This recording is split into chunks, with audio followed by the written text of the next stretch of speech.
नमस्कार, स्वागत है आप सभी का विजडम की खास पेशकश पैसा पर्सनल है में। आज हम बात करेंगे कि आप अपने लिए खुद के लिए एक बढ़िया टर्म प्लान कैसे चुन सकते हैं। चलिए शुरू करते हैं। आपके परिवार को आपके प्यार, आपके केयर की ज़रूरत है, लेकिन इसके साथ साथ उन्हें फाइनेंशियल सिक्योरिटी की भी ज़रूरत है, जो आप कुछ हद तक अपने इन्वेस्टमेंट से पूरा करने की कोशिश करते हैं। लेकिन अगर आप ही ना रहे तो आपके काम आएगा टर्म प्लान। आपको पता है, अपने परिवार की फाइनेंशियल सिक्योरिटी इंश्योर करने का सबसे आसान, सस्ता और मोस्ट इफ़िशिएंट तरीका है टर्म प्लान। और ये टर्म प्लान हम पूरी ज़िंदगी में 1 या 2 बार ही खरीदते हैं। और क्योंकि ये प्लान आपकी फैमिली के लिए सुपर इम्पॉर्टेंट है, तो ज़रूरी है कि सही प्लान लिया जाए। आज के वीडियो में आपको सही टर्म प्लान कैसे लेना है, यही बताया जाएगा। टर्म इंश्योरेंस लेने से पहले आपको खुद से कुछ सवाल करने चाहिए। क्या आपको टर्म प्लान की ज़रूरत है? इस सवाल के जवाब में आपको खुद से कुछ और सवाल करना होगा, जैसे क्या कोई आपके ऊपर फाइनेंशियली निर्भर है? अगर जवाब हाँ में है तो बस उसी वक्त आपको टर्म इंश्योरेंस लेना ही है। क्या आपने कोई बड़ा लोन लिया है, जैसे होम लोन या फिर बिजनेस लोन? अगर जवाब में फिर हाँ आ रहा है तो टर्म इंश्योरेंस ज़रूर लें, ताकि कल को आपके ना रहने पर उस लोन का बर्डन आपके परिवार पर ना पड़े। तीसरा सवाल, क्या आपने अपने परिवार की सभी ज़रूरतों को पूरा करने के लिए कॉर्पस एक्यूमुलेट किया है, यानी पैसे जोड़े हुए हैं या नहीं? अगर जवाब नहीं में है तो आपको टर्म प्लान लेना है। और एक बात, हो सकता है कि अभी आपके ऊपर कोई फाइनेंशियली निर्भर ना हो, लेकिन अगले 1-2 साल में शादी का प्लान हो, फैमिली प्लानिंग का सीन हो, तो भी आप अभी टर्म प्लान ले सकते हैं। इसकी 2 वजह हैं। एक तो कम उम्र में प्रीमियम कम पड़ेगा, साथ ही हमारी जो लाइफस्टाइल है ना आजकल की, पता नहीं कब कौन सी बीमारी सर उठा ले। और अगर कोई ऐसी ही लाइफस्टाइल से जुड़ी बीमारी जैसे डायबिटीज़ या हाई कोलेस्ट्रॉल पकड़ में आ गई तो प्रीमियम ठीक ठाक, इनफैक्ट बहुत ज़्यादा बढ़ जाएगा। अब जब ये पता चल गया है कि टर्म प्लान लेना है, तो अगला सवाल आएगा कि कितना कवर लेना है। कवर का मतलब आपके ना होने के हालात में परिवार को कितना पैसा मिले, ताकि आने वाले कुछ सालों में उनकी सभी फाइनेंशियल ज़रूरत पूरी हो सके। देखिए, कवर कैलकुलेट करने का थंब रूल है, अपनी सालाना कमाई का 10 से 15 गुना रकम कवर के तौर पर लें। लेकिन ऐसा करने से एक दिक्कत ये हो सकती है कि शायद आप कम कवर का टर्म प्लान ले लें। इसलिए कवर तय करने के लिए कुछ बातें आप ध्यान में रखिए।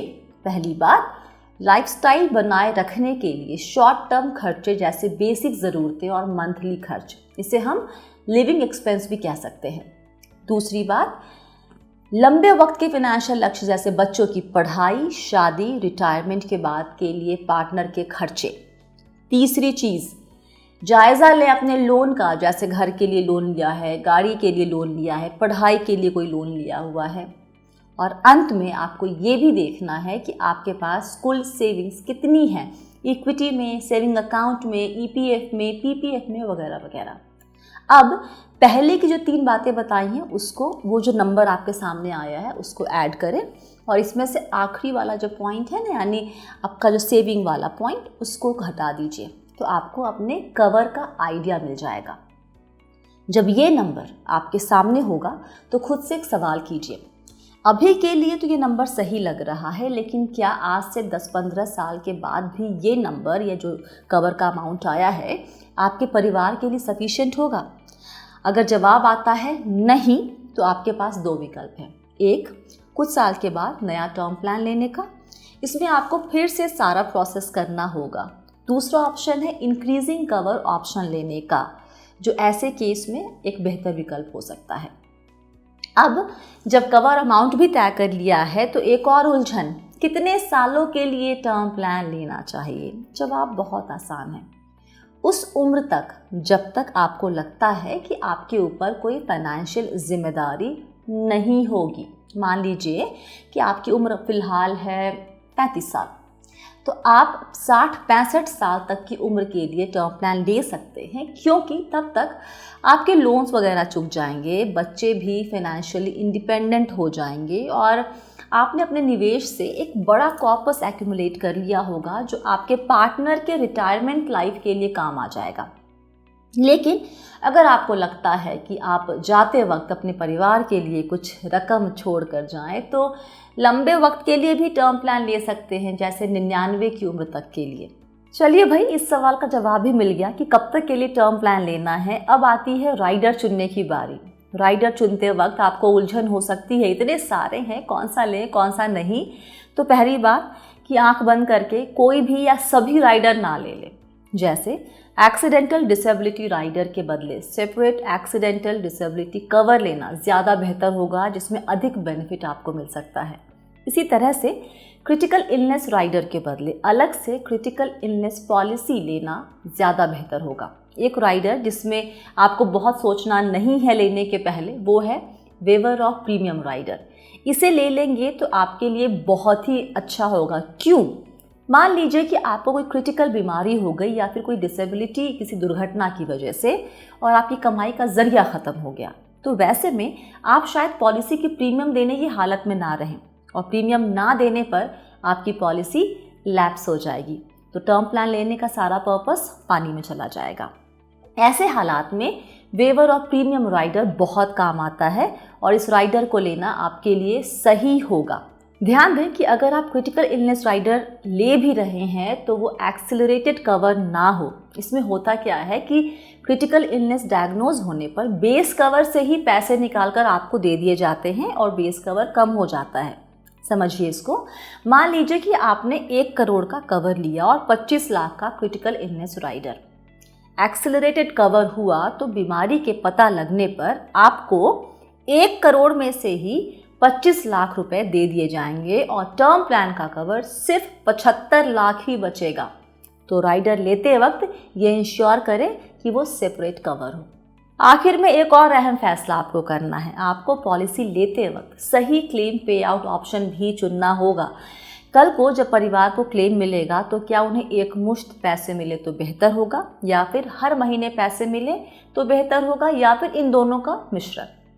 अगर आपके परिवार में लोग सही तरीके से पैसे मैनेज नहीं कर पाने की हालात में हैं तो बेहतर होगा कि आप मंथली पे आउट ऑप्शन लें। पता चला कि लमसम पैसा मिला परिवार को और हम कहते हैं ना कि गांव बसा नहीं कि लुटेरे आ गए। कई रिश्तेदारों की नज़र उस पैसे पर हो सकती है जो आपके मरने के बाद आपके परिवार को मिले। इसलिए ज़रूरी है कि आप अपने परिवार को इन लालची रिश्तेदारों से बचाने का उपाय भी पे आउट ऑप्शन चुनते वक्त ध्यान में रखें।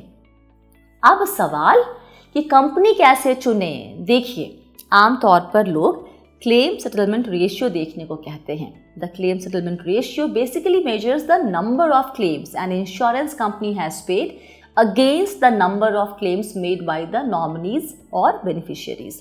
जैसे अगर किसी कंपनी का CSR 98% है तो इसका मतलब है कि अगर 100 क्लेम आए हैं 1 साल में तो कंपनी ने 98 क्लेम सेटल किया है।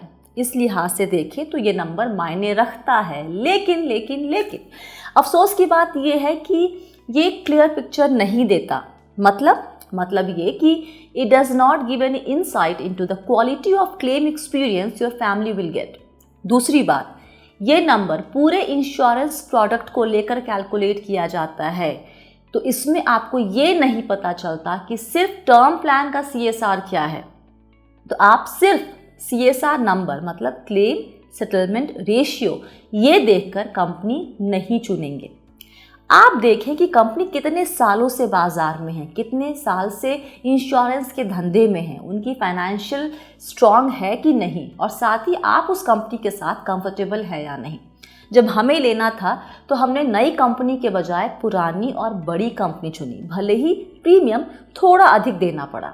लेकिन the only thing that will guarantee that your family is paid the claim amount is a diligently filled form giving very specific detail with utmost accuracy।